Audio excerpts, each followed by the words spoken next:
Hello, everyone. So it's finally come down to one of my favorite times of the year. It is list season. And so, of course, I have a few videos lined up, five in total, but today's one is going to be my favorite video games of 2024. So, yeah, I was able to play 30 of the new video games of 2024. So, the games that came out this year.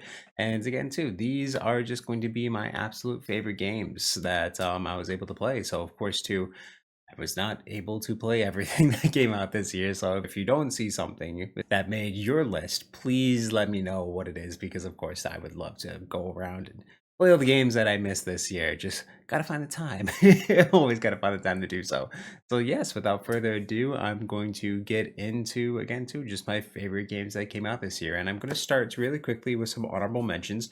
So, these are in no particular order, they're just ones that I really, really enjoyed, and I just feel like again too they're special in a big way that I still just wanted to shout them out, even though they didn't quite make the top 10. But those are going to be Zelda: Echoes of Wisdom, Marvel Rivals, and Silent Hill 2. Of course, the remake, the remaster of it all. So again, too, these I thought were all really, really fun. Again, too, the Echoes of Wisdom was very, very well crafted, well done. I really enjoyed the story of it. There's some great moments between, of course, Zelda and Link. That's again, too. I just thought was a really unique take on the franchise and just a really fun little addition that they're able to throw in. Marvel Rivals I've been absolutely loving and enjoying so far. I never really got into Overwatch. I maybe played 4 hours since it came out and never really got a chance to go through the roster. But again, too, the cast in Marvel Rivals is massive. I love the amounts of characters and again too, just all the different play styles that are within it. I'm having a lot of friends play or sorry, a lot of fun playing it with my friends and yeah, it's just been an absolute blast so far. And then of course the Silent Hill 2 remake. It is an amazing game and again too, it was just a really, really good remaster. I liked the way that's again too. They were just able to fine tune things up and just bring that game into kind of the new generation of gaming and it's just again too, just make it a lot more lively, give it again to a really good refresher and rebuff for 2024. So, yes, without further ado, now that we've got the honorable mentions out of the way, let us start with my top 10. So, number 10, I have Helldivers 2. I played this one with my friends a decent amount earlier on in the year, and yeah, it is just absolutely awesome. And of course, the community support that they've been able to put into this game, and just some more additions and just new factions and new vehicles, and all these things that they've been able to add into the game have really made it fresh and fun, and it's just a really good shooter again too for a $50 price tag, and you can even get it for cheaper right now too. Been absolutely a blast to play, and it has a lot of replayability. So, and too, it's just really awesome. It's really quirky. It's super fun to just go in and blast some robots, some aliens, whatever it is, giant bugs with your friends. It's really, really fun, and I highly recommend it to anyone. At number 9, we have Stalker 2. So this one was delayed quite a long time, and even though it's released a little bit janky in certain ways, it does have an incredible story, an incredible open world, and an AI that's against you when they really fine tune things out. It's going to be absolutely incredible to see how this thing fully plays to its potential. So again, to kind of released in a better states, but very, very fun. Again, to it just really shows how Metro and the Fallout games just really, really took inspiration from this franchise and from the first game. And I think they just really nailed everything that they needed to in terms of, again, story, in terms of gameplay. It's really, really well done. At number 8, I have Tekken 8. So, yes, my favorite fighting game of the year. So much fun. All the characters were great. Music is banger after banger after banger. It's really, really well done. I played quite a lot of the beta, and of course, when it came out in January, quite a lot of it. Yeah, it's been a game that I've been just keep on going into from really just the entirety of the year. Really, really good fighting game, and again, too, it was just really, really good to be brought back into the Tekken universe once again. At number 7, I have Dragon's Dogma 2. I really wish I had more time to play this one. I was able to put quite a few hours into it, beat the main campaign, and was able to kind of go back, do some of the side stuff afterwards. And It's really, really well done. The combat is absolutely fantastic and amazing. All the different play styles and again, so just ways that you can tackle the game are absolutely great. They took a lot of time crafting the world and it just feels really, really good to play. And it's just massive too. So yeah, it's awesome. And there's not really much else I could say. Just one of the better RPGs that came out this year. Number 6, I have Hades 2. So this was a pretty solid step up from the first game. Lots of similarities, but again, too, I really liked all the new characters. The boss fights are really, really good. Music's great, and again, too, it's just they the first game was so perfect in so many ways that they didn't really need to change a lot for this game. And even though they didn't, it just felt great to go ahead and play it since I've gone through the campaign many, many times already. And yeah, again, too, if you like the first game, you're gonna like this one. Not really much else to say. It's just very, very well done and a very, very good follow up to the first. At number 5, I have what was game of the year, Astrobot. So, of course, I really love this. It's just a love letter to a lot of the PlayStation franchises. And yeah, there's some really amazing levels. It's long, there's a lot that you can do, music, gameplay like that. It just was so refreshing to have all those elements of the gameplay change quite often. And again, too, especially when you did the special levels. So, taking inspiration from the Horizon games, from the God of War games, Jack and Dexter, all those. I thought those levels were definitely the best within the game and is a lot of fun. Again, too, there's just a lot of personality and a lot of love and passion that was put into that game. So absolutely fantastic. If you have a PlayStation, definitely pick it up. It's one of the better games that you will play this year.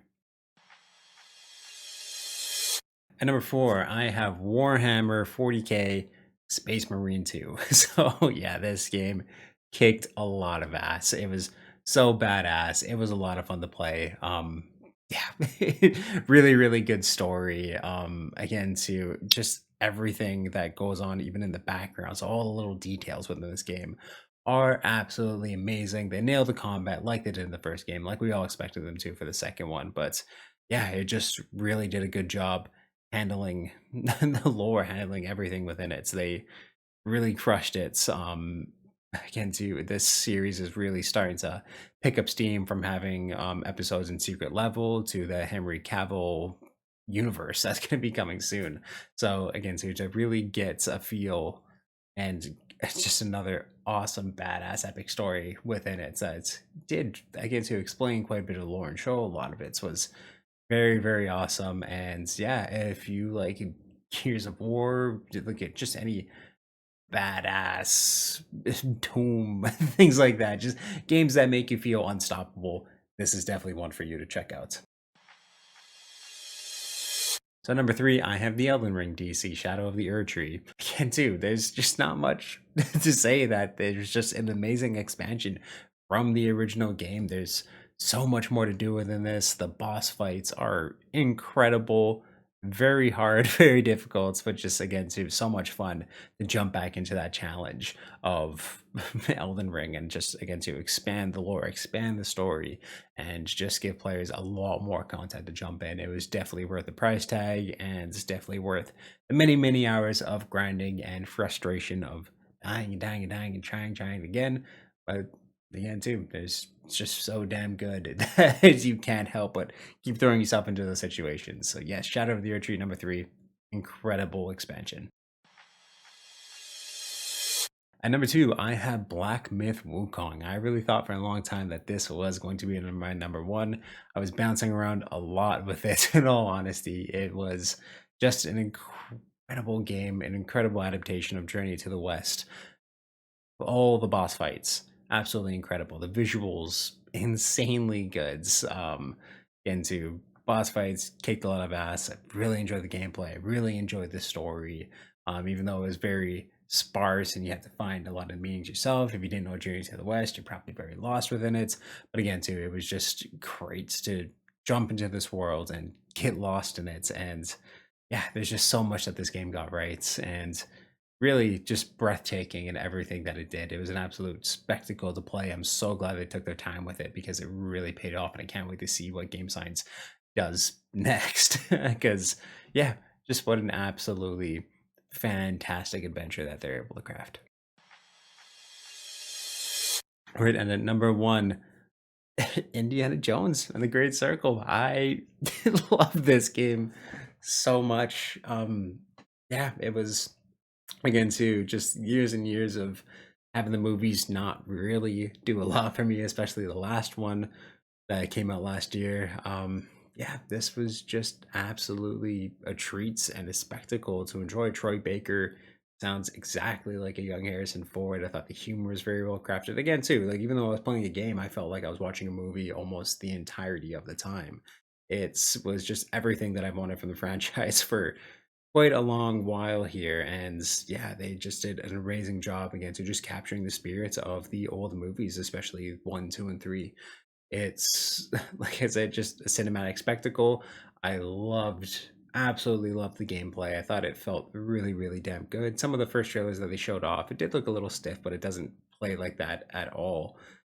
Just amazingly crafted cutscenes, really good dialogue. Again, too, it feels like you're watching some of the old movies, which is great. And yeah, it's just a great way to expand the story and again to just add a lot more depth to Indiana Jones's character, which I thought was absolutely great. So all these old sound effects and all the music that they did just fit absolutely perfectly. It's a really, really well done game, and I really hope that kind of in the future, I think that this is the way that they should tell the Indiana Jones storylines. Because Harrison Ford is Indiana Jones, and Troy Baker really captured that spirit with it. And I do think that this is a great way to keep telling his stories. And yeah, it was. I really want more, and I hope they make more games because it was really special what they were able to pull off with this one. And yeah, that's just why it is my game of the year for 2024. So please in the comments down below, let me know what your favorite games of the year were, and of course too, if I missed anything, please let me know.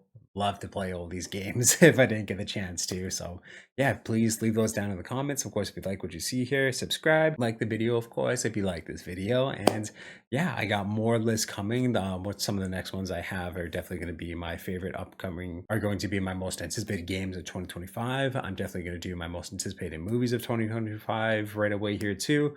And then, of course, too, when I get some rounds to watching all the shows and movies, I'm going to do my favorites TV shows and movies from 2025. So those are going to take a little while, but within the coming days and, of course, coming weeks, please keep your eyes open to the channel. And yeah, I'm going to be uploading those when I get the chance. But yeah, it feels good to be back. I haven't done videos since last year. I haven't done much TikTok or even streaming, and nothing like that. So getting into this space again feels really, really good and just one of my favorite times of the year. So yeah, thank you for tuning in, and I can't wait to bring you more.